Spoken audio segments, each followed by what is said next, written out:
নমস্কাৰ সকলোকে স্বাগতম জনাইছো আসাম কেৰিয়াৰ পইণ্ট ইউটিউব চেনেলটোলৈ আজিৰ এই ভিডিঅ'টিত আমি ডিএইচএছ গ্ৰেড 3 নন টেকনিক্যাল পৰীক্ষাৰ বাবে সহায়ক হোৱাকৈ গণিতৰ কেইটামান অতিকৈ গুৰুত্বপূৰ্ণ প্ৰশ্ন লৈছো আৰু এই প্ৰশ্নসমূহ আমি কিছুমান ইম্পৰ্টেন্ট ফৰ্মুলা আৰু লগতে শৰ্ট ট্ৰিক্সৰ সহায়ত আপোনালোকক কৰাই দিম যাতে এক্সামত গৈ খুব কম সময়ৰ ভিতৰতে এনে ধৰণৰ কোৱেশ্যনবোৰ সলভ কৰিব পাৰে আৰু কোৱেশ্যনখিনি চোৱাৰ আগতে আপোনালোকক আৰু এটা কথা জনাই থওঁ আমি ডিএইচএছ গ্ৰেড 3 নন টেকনিক্যাল পৰীক্ষাৰ বাবে কিছুমান পিডিএফ আপোনালোকৰ বাবে বনাইছো কাৰণ আপোনালোকে যদি অফলাইন বা অনলাইন ষ্টৰটো ডিএইচএছৰ কাৰণে ভাল কিতাপ কিনিবলৈ যায় তেনেকুৱা কিতাপ নাপায় সো সেই কিতাপবিলাক যেহেতু আপোনালোকৰ প্ৰয়োজন আছে তো আপোনালোকৰ কিতাপ জনে কিনিব নোৱাৰে তেওঁলোকৰ কাৰণে আমি এই পিডিএফবোৰ বনাইছো আৰু প্ৰাইচটো একেবাৰে কম ৰাখিছো কেৱল 149 ত অল সাবজেক্টৰ আপোনালোকে ইংলিশ মিডিয়ামত পিডিএফ পাই যাব ঠিক আছে তেতিয়া হলে আপোনালোকৰ আৰু এক্সট্ৰাকে কিতাপ কিনাৰ দৰকাৰ নাই কাৰণ আমি যেটো সিলেবাস দিছে আপোনালোকৰ ডিএইচএছৰ সেই সিলেবাস অনুযায়ী এই পিডিএফ খিনি বনাই দিছো তো হুনকালে আপোনালোকে লৈ লব তো পিডিএফ খিনি পাবলৈ স্ক্ৰিনত এটা নাম্বাৰ দেখিছে হেটো আমাৰ WhatsApp নাম্বাৰ হয় তাত কল নকৰিব তো কেৱল WhatsAppত এটা মেছেজ কৰি জনাই দিব যে ডিএইচএছৰ পিডিএফ খিনি লাগে তো কেৱল 149 টকা এটা পেমেন্ট কৰিলে লগে লগে আমি পিডিএফ খিনি আপোনালোকক সেন্ড কৰি দিম ঠিক আছে এতিয়া আমি কোৱেশ্যন খিনি চাও তো প্ৰথম কোৱেশ্যনটো হৈছে এটা ত্ৰিভুজৰ তিনিটা কোণৰ অনুপাত 2:3:4 তেন্তে আটাইতকৈ সৰু কোণটো কি হ'ব সুধিছে তো এইবিলাক কোৱেশ্যন আমি আগন্তুক যিবিলাক ভিডিও দিছো সেইবিলাকতো আলোচনা কৰিছো আকৌ নতুনকৈ আলোচনা কৰিছো কাৰণ এইবিলাক কোৱেশ্যন বহুত কমন হয় এনেকুৱা ধৰণৰ কোৱেশ্যনে পৰীক্ষাত আহে ডিএইচএছ পেপাৰখন আপোনালোকে নাভাবিব যে ইমান টান আহে একদম ইজি লেভেলৰ কোৱেশ্যন হয় তো সেই কাৰণে বহুত কম্পিটিশনটো হাই হৈ যায় এতিয়াৰ পৰা যদি ভালদৰে নপঢ়ে ন ভালকে যদি এইবিলাক ম্যাথছ হক ইংলিশ হক সায়েন্স হক এইবিলাক যদি ভালদৰে নপঢ়ে পিছত কিন্তু আপোনালোকৰ থাকি যাব বেলেগে কমপ্লিট কৰি পিনে তেওঁলোকে পোষ্টটো লৈ ল'ব সো আপোনালোকে ভালদৰে লাগি যাওক তো কি কৈছে যে ত্ৰিভুজৰ তিনিটা কোণৰ অনুপাত দি আছে 2:3:4 তেন্তে আটাইতকৈ সৰু কোণটো কি হ'ব The angles of a triangle are in the ratio of 2:3:4 what is the measurement of the smallest angle তো এই কোৱেশ্যনটো কৰিবলৈ যাওঁতে আমি আৰু এটা কথা মনত ৰাখিব লাগিব যে এই কথাটো সকলোৱে জানে ম্যাক্সিমামে জানে ত্ৰিভুজৰ যে তিনিটা কোণ থাকে সেই তিনিটা কোণৰ যেটো সাম বা যোগফল সেই যোগফলটো সদায় 180 ডিগ্ৰী হয় হেতু মনত ৰাখি থব ঠিক আছে ত্ৰিভুজৰ তিনিটা কোণে থাকে আৰু সেই তিনিটা কোণ যোগ কৰিলে কিমান হয় 180 ডিগ্ৰী হয় হৈ গল বুজি পাইছো এতিয়া আমি আমাক দিয়া আছে কি অনুপাত কিটা কি দিয়া আছে হেতু ভালকে চাব এতিয়া 2:3:4 দিয়া আছে ত্ৰিভুজৰ কোণ কেইটা তো আমি এই 2:3 অনুপাত 2:3 আৰু 4 অনুপাতত দিয়া আছে এইকিটাক এটা কোণক আমি 2x বুলি ধৰি লৈছো এটা কোণক 3x বুলি ধৰি লৈছো আৰু এটা কোণক আমি 4x বুলি ধৰি লৈছো ঠিক আছে এটা 2x এটা 3x আৰু এটা 4x আৰু এই তিনিটা যোগ কৰিলে কিমান লাগে 180 ডিগ্ৰী ওলাই ঠিক আছে 2x + 3x + 4x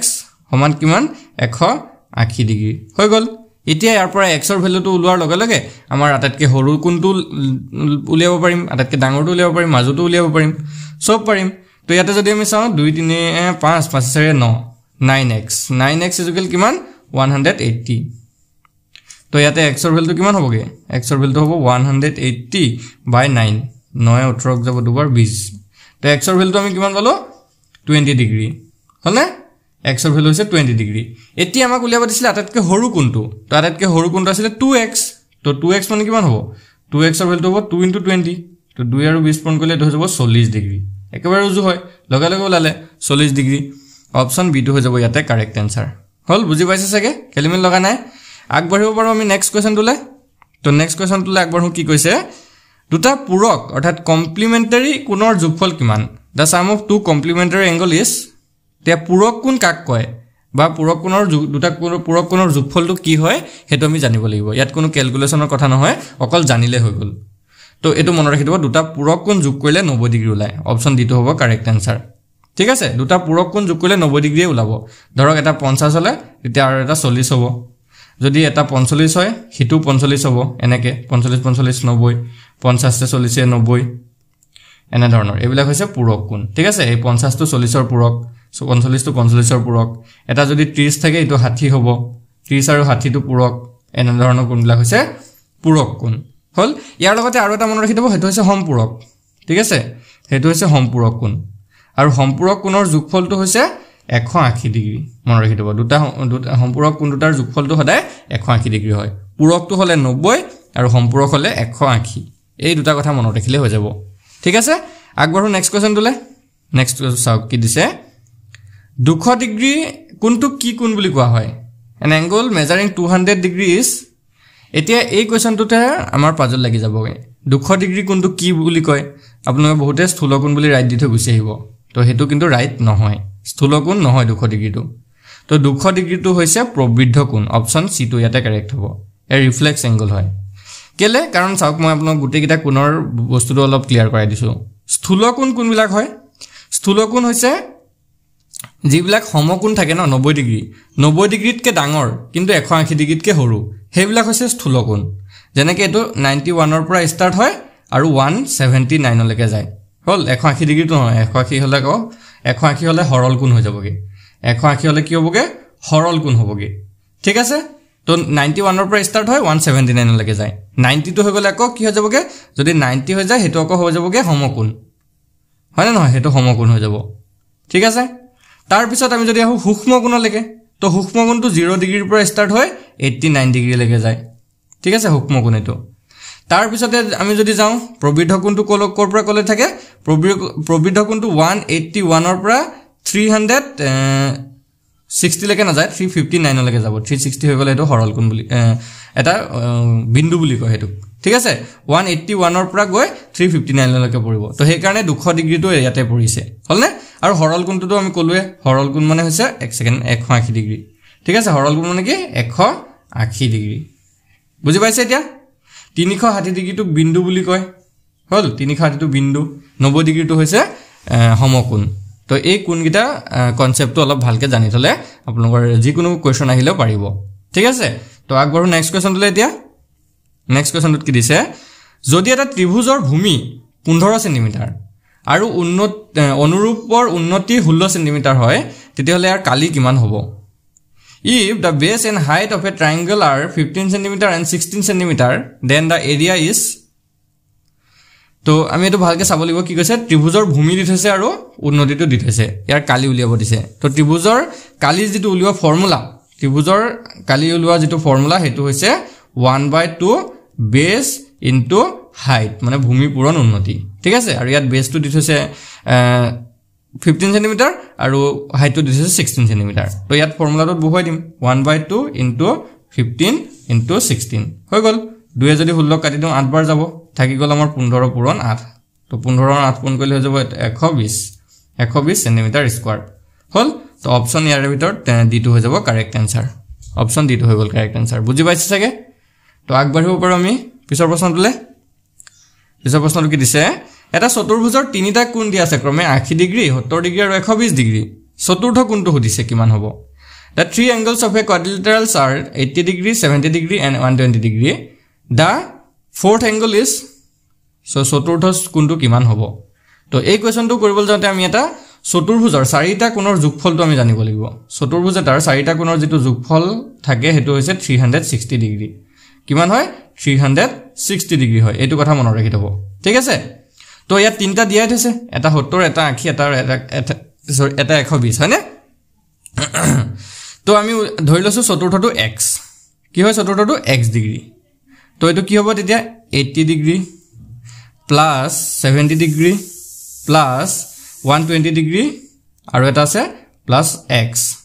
আৰু এটো টোটালটো হ'বগে 360 হৈ গল হয়নে এটা 80 এটা 70 এটা 120 আৰু এটা x তো চাৰিটা যোগফলটো হৈছে 360 হৈ গল এতিয়া আমি যদি একেটা গোটেইটা যোগ কৰো 70 80 আৰু 120 তেতিয়া এটো হ'বগে 120 আৰু 80 270 degree 270 degree plus x is equal 360 তো এই 270 টো ইফালে যোৱাৰ লগে লগে যাব মাইনাস তো x is equal 360 minus 270 360 ৰ পৰা যদি 270 আমি মাইনাস কৰি দিও এটো ওলাই যাব 90 ডিগ্ৰী তো আমাৰ x ৰ ভ্যালুটো ওলাই গল কি 90 ডিগ্ৰী হৈ গল চতুৰ্থ যেটো কোণ হেতু হ'ব 90 ডিগ্ৰী অপচন বি টো হৈ যাব ইয়াতে শুদ্ধ উত্তৰ অপচন বি টো হ'ব শুদ্ধ উত্তৰ ইয়াত বুজি পাইছে এতিয়া খেলিমেল লগা নাই নহয় আগবাঢ়ো নেক্সট কোৱেশ্চনটোলে নেক্সট তো চাওক কি কৈছে the circumference of a circle whose diameter is 14 cm will be বৃত্তৰ পৰিধি কিমান যাৰ ব্যাস 14 cm বৃত্ত এটাৰ পৰিধি উলিয়াব দিছে যেটো বৃত্তৰ ব্যাসটো দিছে আমাৰ 14 cm এতিয়া আমি বৃত্তৰ ব্যাসটোক d অৰ্থাৎ ডায়ামিটাৰ d বুলি লিখো তো d টো আমাৰ দিছে 14 সেন্টিমিটাৰ তো বৃত্তৰ যদি আমি পৰিধি উলিয়াবলৈ যাওঁ পৰিধিৰ ফৰ্মুলাটো লাগিব প্ৰথম কথা তো এটো পেৰিমিটাৰ বুলি কয় তো পেৰিমিটাৰ ওলোৱা ফৰ্মুলাটো হৈছে 2 পাই r মনত ৰাখিব 2 পাই r এটো হৈছে ফৰ্মুলা এতিয়া আমি জানো 2 টো সূত্ৰৰ পৰা আহিলে পাইৰ ভ্যালুটো 22/7 আমি পাতো আৰু r মানে হৈছে ৰেডিয়াস এতিয়া ইয়াত r টো দিয়া নাই আমাক দি থৈছে d মানে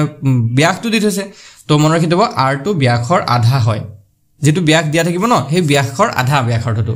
হল ইয়াত 14 দিয়া আছে 14 ৰ আধা কিমান 7 তো ইয়াতে r টো হৈ গলকে 7 সেন্টিমিটাৰ তো এই ফৰ্মুলাটো 2 * 22/7 * r ৰ জাগাত আমি 7 লিখি দিলু হৈ গল এটা এটো হাত কাটা গল থাকিলে 2 পূৰণ 22 2 আৰু 22 পূৰণ কৰিলে 44 হয় তো এটো হৈ যাব পৰিধিটো 44 সেন্টিমিটাৰ হল বুজি পাইছে একেবাৰে ইজি কোৱেশ্চন হয় তো ইয়াৰ ৰাইট আনসাৰ হ'ব অপচন এ তো আগবাঢ়ো নেক্সট কোৱেশ্চন তুলে নেক্সটত কি দিছে the value of expression 7a - 4b for a = 3 b = 2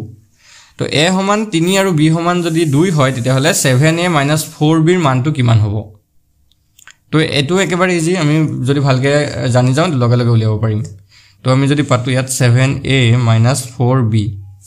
a ৰ ভ্যালু কিমান a ৰ ভ্যালু হৈছে 3 আৰু b ৰ ভ্যালু হৈছে 2 তো a ৰ জায়গাত যত a আছে আমি 3 বহাই দিম তো 7 পূৰণ 3 হ'ব তাৰ পিছতে মাইনাস 4 ৰ লগত b ভ্যালুটো হৈছে 2 তো 4 পূৰণ 2 তো 7 3 গুণ এফালে যাব 21 4 2 গুণ 8 আৰু 21 ৰ পৰা 8 গুচি গলে এটো হৈ যাব 13 তো আমাৰ উত্তৰটো ওলাই গল 13 অপচন এ টো হ'ব কাৰেক্ট আনসাৰ হল ইমান টান নহয় বলে একেবাৰে ইজি কোৱেশ্চন হয় নেক্সট তো চাওক তেতিয়া কি দিছে তিনটা অংকযুক্ত সংখ্যা 2 4x ক 9 ৰে বিভাজ্য কৰিব পাৰিলে x ৰ মান কিমান হ'ব if the three digit number 2 4x is divisible by 9 what is the value of x এতিয়া তিনটা এটো সৰু সংখ্যা দিয়া থৈছে অকল 2 4x বুলি দিছে কেতিয়াবা বহুত ডাঙৰ এটা সংখ্যা দিয়া থাকিব যাক কৈ থব যে 9 ৰে বিভাজ্য যদি হয় তেতিয়া হলে x ৰ ভ্যালুটো কিমান তো এতিয়া আমি এটা কথা ইয়াত ভালকে মনোযোগ দিব লাগিব যে জিবিলাক সংখ্যা 9 ৰে বিভাজ্য হয় সেই সংখ্যাবিলাকৰ যিকিটা ডিজিট থাকে ডিজিট কিটা যোগ কৰিলে সদায় এটা 9 ৰ গুণিতক পাম আমি বুজি পাইছানে কি কৈছো যিমান ডাঙৰ সংখ্যা দিয়া থাকক এনে ৰেন্ডমলি মই এটা ধৰ সংখ্যা লৈছো ডাঙৰকে এটা সংখ্যা লৈছো ধৰ 2 5 6 7 8 হল 2 5 6 7 8 এই সংখ্যাটোত যদি 9 ৰে হৰণ যাব লগা হয় তেতিয়া ইয়াৰ ডিজিট কেটা 9 ৰ গুণিতক হ'ব লাগিব মানে ডিজিট কেটাৰ যোগফলটো 2 5 6 7 8 এই গুটেই কেটাৰ যেটো সাম ওলাব হেতু 9 ৰ গুণিতক হ'ব লাগিব এটা যোগ কৰি যদি চাও 2 এ হাতে হৈ গলগে সৰি 2 এ পাছে 7 হাতে 6 13 13 এ হাতে হৈ গলগে 20 20 এ হাতে 28 কিমান ওলালে 28 ওলালে এতিয়া 28 টো 9 ৰ গুণিতক হয় জানো 9 গুণ 9 9 গুণ 18 9 3 গুণ 27 27 হলে 28 টো নোলাই তেতিয়া আমি গম পালো যে গুটেই সংখ্যাটো 2 5 6 7 8 সংখ্যাটোক 9 ৰে হৰণ না যায় মানে বুজি পালে এনে ধৰণে আমি 9 ৰ বিভাজ্যতাটো চেক কৰিব পাৰো তো ইয়াত দিত হৈছে আমাৰ 2 4x এতিয়া 2 আৰু 4 যদি যোগ কৰি দিও 2 এ 4 হৈ যাবগে 6 হলনে 2 এ 4 যদি আমি যোগ কৰি দিও কিমান ওলাব 6 ওলাব হৈ গল তো আৰু কি লাগে আমাক 6 ৰ লগত এনেকুৱা কি এটা সংখ্যা কৰিম যাতে 9 ৰ গুণিতক এটা পাও তো 6 ৰ ওচৰা-ওচৰি থকা 9 ৰ গুণিতকটো 9 হয় 9 গুণ 9 এটা 6 ৰ লগত কি যোগ কৰিলে 9 ওলাব তো একদম মুখতে ওলাই আছে 6 7 8 9 তিনি এটা যোগ কৰিলে 9 ওলাই আছে হয়নে নহয় তো এই x টোৰ থাকাত আমি কি লিখিব পাৰো তিনি এটা লিখিব পাৰো অপচন ইয়াতে c টো হৈ যাব কাৰেক্ট আনসাৰ বুজি পাইছে অপচন c টো কাৰেক্ট হ'ব একেবাৰে ইজি হয় তেতিয়া মই আৰু এটা কোৱেশ্চন আপোনালোকক এটা কৰিবলৈ দিছো এই কোৱেশ্চনটো আপোনালোকে সলিউশনটো কৰি চাব মানে 9 ৰে বিভাজ্য হয় নে নহয় অকল হলে yes লিখি দিব আৰু যদি নোলাই তেতিয়া হলে no লিখি দিব মই ৰেন্ডমলি লৈছো নম্বৰটো দে 5 7 8 6 1 এই নম্বৰটো আপোনালোকে চেক কৰি চাওকচোন 5 7 8 6 1 এটো 9 ৰে বিভাজ্য হয় নে নহয় যদি হয় আপোনালোকে কমেন্টত yes এটা লিখি দিব যদি নহয় no লিখি দিব হিমানে কাম আপোনালোকৰ এটো হোমৱৰ্ক থাকিলে ভিডিওটো পোষ্ট কৰি এতিয়া কমেন্ট কৰক ঠিক আছে তেতিয়া আমি আগবাঢ়ো নেক্সট কোৱেশ্চন তুলে নেক্সট চাট কি কৈছে এটো 45 - 3 into 4 bracket of ভিতৰত আকৌ 4 into 6 plus 12 divided by 3 into 6 minus 4 into 5 আকৌ bracket close plus 6 ইয়াৰ মানটো দিছে কিমান হ'ব তো এই কোৱেশ্যনবিলাকত অলপ আমাৰ টাইম লাগে হয়নে কাৰণ এটো গুটেইটো ক্যালকুলেশন চাব লাগে আকৌ এবাৰ কৰি পিনে অকল ডাইৰেক্টলি আনসাৰটো নুলাব পাৰে কিতেবা অলপ পুৰণ হৰণত খেলিমিল লাগি যায় সো এইবিলাক কোৱেশ্যন কৰোতে আপোনালোকে অলপ প্ৰেক্টিসটো বেছি কৰিব লাগিব ঠিক ঘৰতে ইনে যোগ বিয়োগ পুৰণ হৰণ বিলাক আপোনালোকে এখন বহিলৈ কৰি থাকিব তেতিয়া হলে আপোনালোকৰ টাইমিংটো কম লাগিব আৰু পাৰফেক্ট হৈ যাব পুৰণ হৰণত ঠিক আছে এতিয়া আমি এই কোৱেশ্যনটো যদি সলভ কৰিবলৈ যাও তো প্ৰথমতে জানে এনেকুৱা কোৱেশ্যন বিলাকত বদমাছ ৰুলটো ইউজ কৰো তো যত ব্ৰেকেট থাকে ব্ৰেকেটটো প্ৰথমতে আমি ইউজ কৰো এটো বদমাছ B O D M A S প্ৰথমতে ব্ৰেকেট উঠাও তাৰ পিছত অফ মানে যত ৰ থাকিব তাৰ পিছত আমি ডিভাইড কৰো তাৰ পিছত মাল্টিপ্লাই কৰো তাৰ পিছত এডিশন তাৰ পিছতে সাবট্ৰেকশন কৰো মানে বিয়োগ কৰো হলনে তো এতিয়া যদি আমি ইয়াত চাও 45 - 3 ইনটু তাৰ পিছত ব্ৰেকেটৰ ভিতৰত দি আছে 4 * 6 plus 12 divided by 3 তাৰ পিছত আছে into 6 তাৰ পিছত আছে -4 into 5 তাৰ পিছত মই সাইড অকন মুছি লৈছো কিটা তাৰ 4 into 5 ৰ পিছত কি দিছে ব্ৰেকেট ক্লোজ তাৰ পিছত দি আছে +6 হল তো আমি বাকি বাহিৰৰ কোন নগৰো আগতে ব্ৰেকেটৰ ভিতৰ কোনে কৰি লম 45 - 3 তো জেনেকে আছে তেনেকে লিখি লৈছো তো এটো 4 * 6 * 24 প্লাস 3 যদি 12 খৰণ কৰি দিও 3 * 4 * 12 পুৰণ 6 বিয়োগ 4 * 5 * 20 আৰু এফালে +6 হৈ গল এতিয়া এই বাহিৰকন আমি কোৱেশ্যনৰ সেম ৰাখিম এতিয়া লাগে একো নকৰো তাৰ পিছত এফালে 24 6 * 4 = 24 24 + 24 হৈ গল -20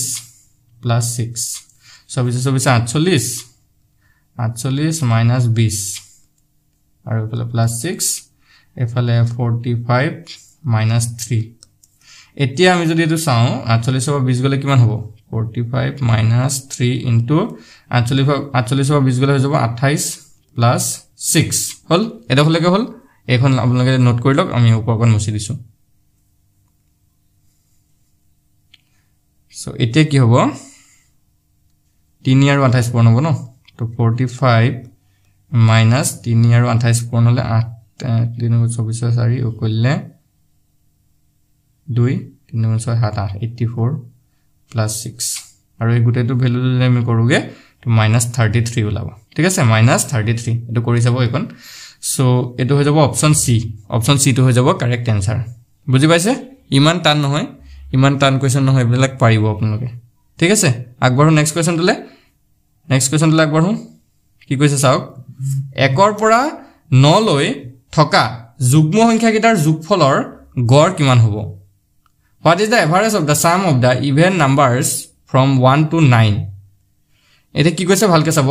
প্ৰথমতে 1 ৰ পৰা 9 লৈ থকা যুগ্ম সংখ্যা কিটা উলিয়াব লাগিব আমি তাৰপিছত একিটাৰ যোগফলৰ গড়টো উলিয়াব দিছে হল তো 1 ৰ পৰা 9 লৈকে যদি থকা যুগ্ম সংখ্যা কিটা চাও একিটা হৈছে 2 4 6 আৰু 8 হলনে 2 4 6 8 এতিয়া ইহঁতৰ গড় উলিয়াব দিছে তো সিম্পল 2 + 4 + 6 + 8 কৰি পিনে ইহঁতক 4 ৰে হৰণ কৰিলে হৈ যাব 4 ৰে হৰণ কৰা কাৰণটো একে যে আমি ইহঁতক এই 4টা সংখ্যা যোগ কৰিছো কাৰণে 4 ৰে হৰণ কৰিলো হৈ গল এতিয়া আমি যদি চাও 6 4 10 2020 তো এটা হৈ যাব 20/4 4 যদি বিয়োগ কৰো এটো 5 হ'ব তো আমাৰ উত্তৰটো ওলাবগে 5 অপচন এ টো হ'ব ইয়াত কারেক্ট आंसर অপচন এ টো কারেক্ট आंसर হ'ব বুজি পাইছে খেলিমিল লগা নাই সাগে আগবাঢ়িব পাৰো নেক্সট কোৱেশ্যনটোলে নেক্সট কি দিছে চাওক এটা ত্ৰিভুজৰ তিনটা এটো কোৱেশ্যন ৰিপিট হৈছে এটো আমি কৰি আহিছো সো আগবাঢ়ো নেক্সটলে ইয়াত কি দিছে চাওক 2153 into 167 or পুৰণ ফলৰ এককৰ স্থানত কি বহিব the unit digit of the product of 2153 and 167 তো এই কোৱেশ্যনটো যদি আমি গুটেইটো পূৰণ কৰিবলৈ যাও বহুত সময় লাগিব তো এটো আমি অকল চকুৰে দেখি পিনে উত্তৰটো আমি লিখিব পাৰো কেনেকে পাৰো চাওক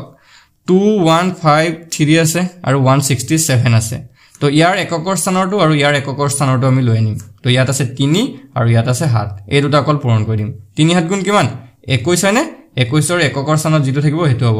आंसर তো এককৰ স্থানত কি আছে 1 আছে তো এইটো অপচন এটো হ'ব কারেক্ট आंसर হৈ গল বাকি গুটেটো পূৰণ কৰা আমাৰ কোনো ইয়াত দৰকাৰ নপৰে ঠিক আছে বুজি পাইছে তো এইকেইটা কোৱেশ্যন আমি আজি ডিসকাস কৰিলো যদি আপোনালোকৰ কোৱেশ্যন কিনি ভাল লাগিলে ভিডিওটো এটা লাইক এটা কৰি দিব আৰু চেনেলটো সাবস্ক্ৰাইব কৰি লব কাৰণ ডিএছএছ ৰ ফুল প্ৰিপাৰেচন আমি আমাৰ চেনেলটোত কৰাই দিম আৰু যিখিনি আমি কৰাব নোৱাৰে কাৰণ গুটেই জিকে ভিডিওখিনি আমি আপলোড কৰিবলৈ বা সায়েন্সৰ ভিডিও আপলোড কৰিবলৈ বহুত টাইমৰ প্ৰয়োজন হৈ যায় বা বহুত কষ্ট হৈ যায় সেই কাৰণে আমি সেইখিনি